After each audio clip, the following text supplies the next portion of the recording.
Good morning. Good morning, guys. Happy Tuesday, the 12th of May. Here we are. Give you guys a minute to jump on. Always thank you guys that are watching it on the replay because you get the actual first good morning. Everybody that dials in at 1 minute after doesn't hear it, but I keep saying it. How we doing today, guys? Good to see you all. Good to be seen. Hopefully a better connection today.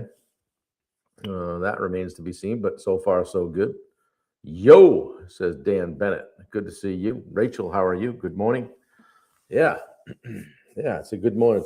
It's a great day to be alive. Paul Tarasuk, hello, how are you?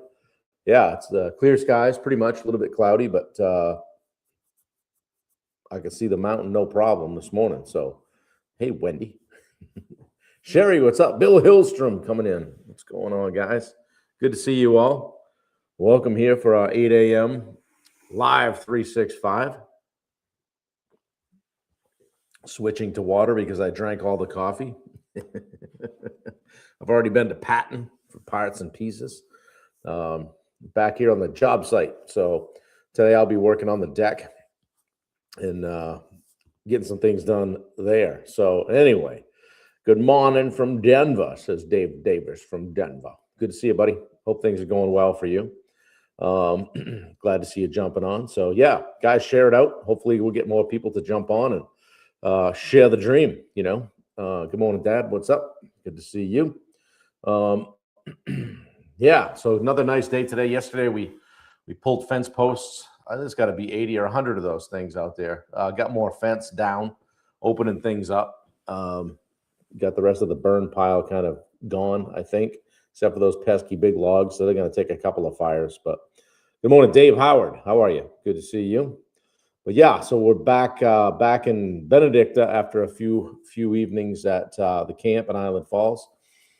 Had some guests over the weekend, people that helped us out with the project. We got some good area. I look this way because I'm looking down over the lot, down over the hill where we got some things cleared out. So nothing like having some help when you're hauling brush. And speaking of that, there's Andrea Gooch. We hauled a lot of, we filled that bucket in the tractor a lot of times. I bet I made 50 trips to the burn pile. So anyway, good morning, Cassie and Justin Katie. Yeah, looking good today. Good. I'm sure that you mean the signal. How you doing, buddy? Good to see you. Yeah. Well, it's funny. I know when I'm into an impactful series because I'll get a few texts during the day, people saying, hey, that hit home today or that landed well. I got a few of those yesterday. So that always feels good when I know that we're making a connection and kind of things are hitting home. So, but this series I can't remember the name. I called it 10 ways to become more dangerous or something like that. Right. Dangerous meaning, you're taking care of stuff. You're a force to be reckoned with. Right. So today, title of today's talk, if you will, is dangerous people control their emotions. And I haven't always been good at that, but if your emotions control you, your circumstances own you. And so I thought this was a interesting one. I hope it's as impactful today. One emotional reaction can cost you, and I'm sure you've all had times in your life you're like, I'd like to have that one back. It could cost you a client. It can cost you a relationship. An emotional reaction can cost you a sale, a business opportunity. Yeah, good. Thanks, Dad. I'll see you in a while. Can cost you years of momentum, right? Scary part, most people have absolutely no control over themselves emotionally, right? Very low emotional intelligence at times too. Maybe they wake up anxious or, react emotionally or make decisions emotionally, speak emotionally, spend emotionally. I've done that. Eat emotionally, right? I've done that too. Or lead emotionally, right? I've done that in a good way and maybe sometimes in a bad way, and then wonder why life feels chaotic, right? What's going on here? Dangerous people control their emotions, not because they don't feel the emotion or emotions, but because emotions are no longer controlling their behavior. All right. So today is day 2 of our series. 10 days to become dangerous. And again, when I say dangerous, I mean capable. I mean steady. I mean reliable. I mean grounded. Um, because emotionally unstable people create unstable lives. It's hard to be around, right? I don't like the energy. Emotionally steady people create stability. All right, they draw you in. All right, the feelings are real, guys. But feelings are terrible leaders, right? Right. Your feelings are valid, sure, but they should not be driving the vehicle. They shouldn't be driving the bus, so to speak. Okay. Modern culture teaches us, follow your feelings, do what feels good, protect your comfort, always trust your emotions. I would say trust your gut, but don't always trust your emotions. Okay, because they can change constantly. All right. You can feel motivated in the morning and defeated by noon. You could feel inspired after a podcast and then discouraged by one bad sales call. Okay. So if your life's driven entirely by emotion, your direction changes every day, many times during the day. Your emotions make great passengers, right? But terrible drivers. I mean, from a business standpoint, like one bad estimate, one employee issue, an angry client, a slow week, one one unexpected like large expenditure, and suddenly there's panic and frustration and short tempers and impulsive decisions, emotional leadership. Okay, all creates chaos. The emotional reactions are expensive, right? Sometimes they've cost me some money. Sometimes, um, the most expensive mistakes probably are the emotional ones. Um, people destroy marriages and partnerships and teams and reputations and businesses and opportunities during emotional moments. Um, some examples: send that angry text right there. Send right. Step away from the phone.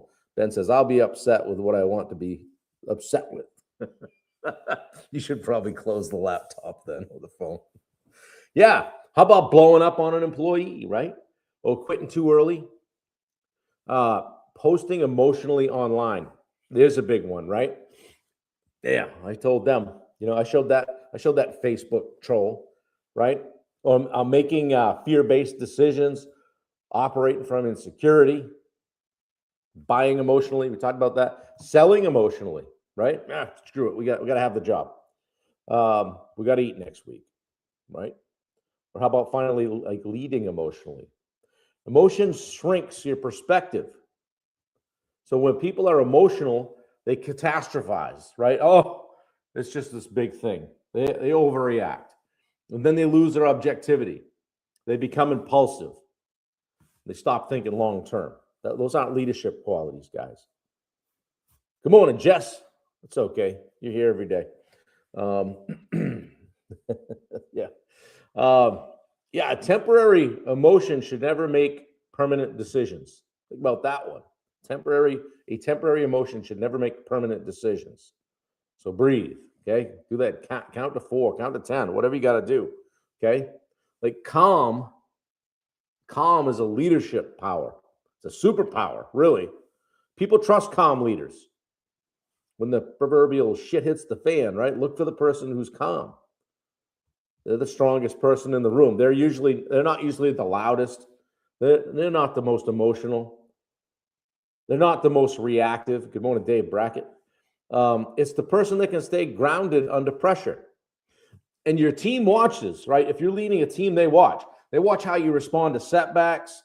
They watch how you handle stress, how you talk to clients, how you handle mistakes, and how you respond when things go wrong.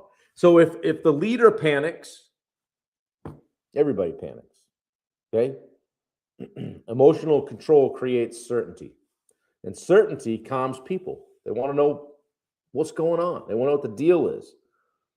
And much like it is in parenting with kids, your team borrows emotional stability from your leadership. That's big.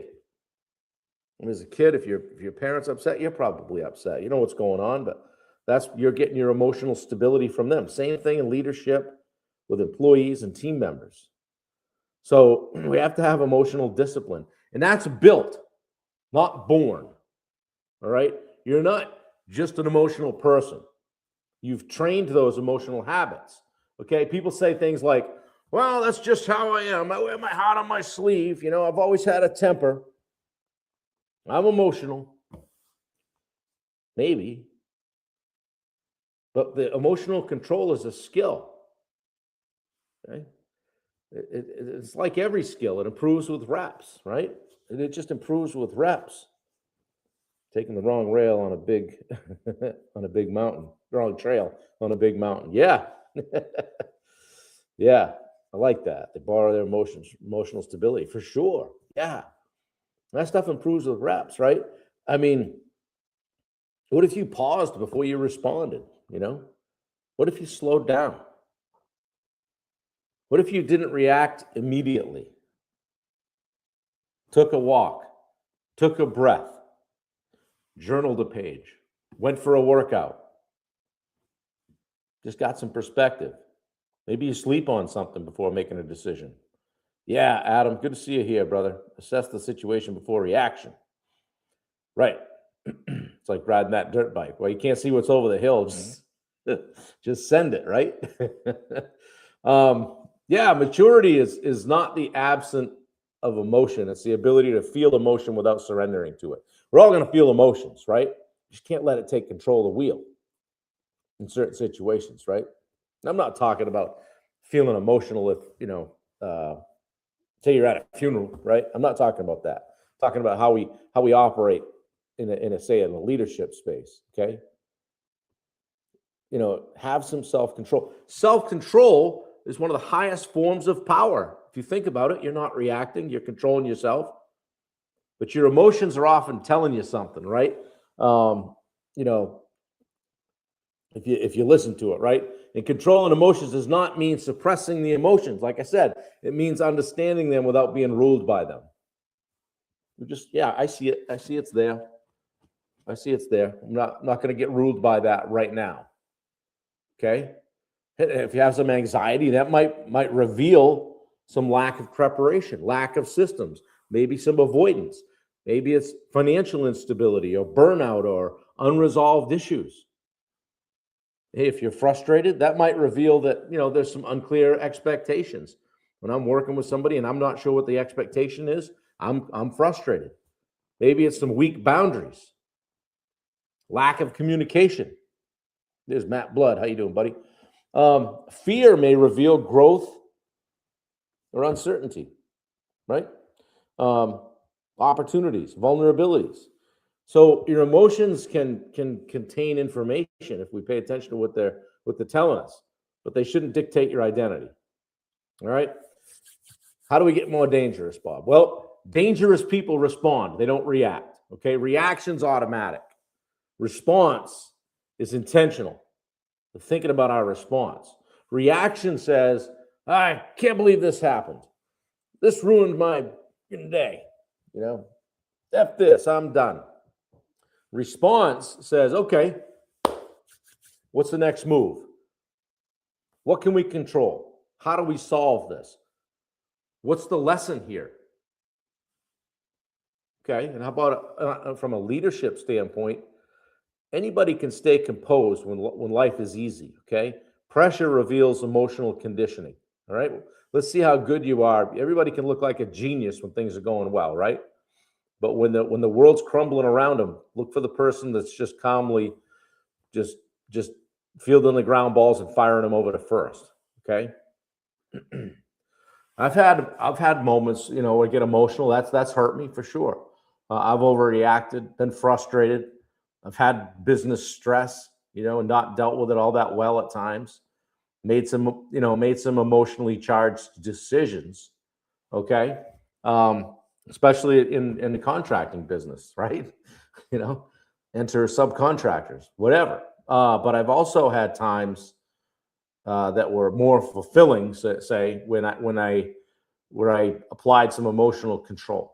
And staying calm changed the outcome, or having a different perspective. So yeah, one of the things that this live 365 has taught me, and I talked about it on day 500 just a couple of days ago, is consistency. Okay, there's mornings I don't feel like showing up. Mornings I'm stressed. Mornings I'm tired. But the leadership isn't about performing on emotion, guys. It's about showing up based on commitment. All right, that's strong. Show up based on your commitment. All right. I hope this has been helpful today. Yesterday, I think was helpful to at least a few of you that reached out to me, which was good. That's cool. I like to get the messages. Some of you guys don't have a time management problem. You don't have a business problem. You don't even have a motivational problem. You're up. You're going at it, right? You might have an emotional discipline problem where you're reacting. Your emotions might be running your life, and your life might be reflecting it. So just take some time to think about that today. If your emotions control you, your circumstances own you. All right. So dangerous people feel emotions deeply. They just don't they just don't surrender their leadership to them. Okay. It's okay to feel that stuff. Just don't surrender your leadership to it. People are watching you, whether you know it or not. All right. So, guys, I hope it was helpful today. Pop a fist pump in the chat if it was. Edge Live, first calls tonight. First call of the month of May is tonight. Okay, we're going to expand on this living dangerously thing. I too like to live dangerously. No, all kidding. All kidding aside. We're going to have a great call tonight. We've had a few new members jump in this week to our Edge Live community. Guys, you can blow through what it would cost you to join this community at Starbucks in a month. Okay. I think it's hands down the best value in the personal and business development space right now. For what I'm bringing to the table, 3 calls per month, a personal call, a business call, and then office hours. Guys, jump in the mix. Jump in the mix. Stay a month. If you don't like it, I won't hold you to it. All right. There's no long-term commitment. As long as it's working for you, you can be in the room. Okay. Jess is in there. Matt Blood is part of it. Dave Brackett's part of it. Bunkers are in there. Yeah. So people that, that have gotten behind me and supported me in the past. And I appreciate that. Paul Tarasuk is a member. Tim Kasperzak is in there. So we're building a great community. We go deeper on those calls. They're Zoom calls. So it's not just me just cracking the whip saying, do this, do that.